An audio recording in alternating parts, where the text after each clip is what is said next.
Ito guys, oh, ganda ng pagkagawa ng plataforma, oh, ng platform. Bali may tubo yan sa gitna para may tubo, pag may tubig dito, makalagpas doon sa kabila. Tapos yung plataforma ko, sulit dyan na fiber. Hindi yan kahoy, kaya napakatibay yan. Yan.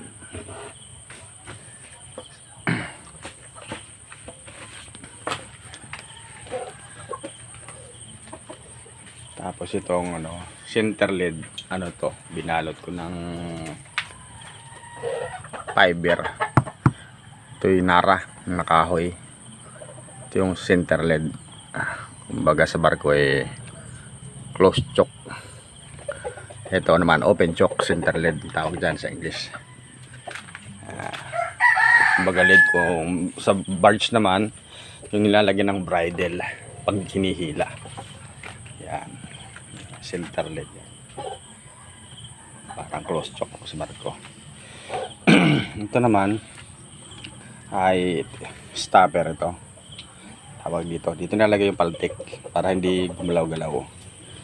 Ito. Stopper post. Tawag dito.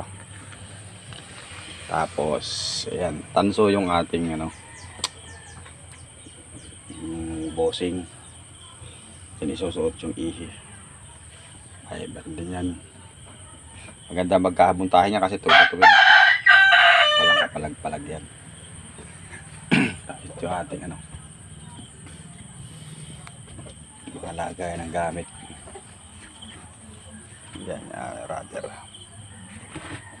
Ngayon magbabatak na lang ako ng yan, ganyan. Tatakpan na lang yan. Saka sa kabila dodoble. Yung fiber na makapal ang gagamitin. Tapos ito linis na lang to. Tapos bukas pintura. Tapos i-trial na next week. Kahanap pa tayo ng cutting at saka paltik. Yung may binibintang paltik dyan, baka meron dyan. Sabi lang kayo sa akin, kailangan ko ng paltik 3. Yung medyo malaki-laki.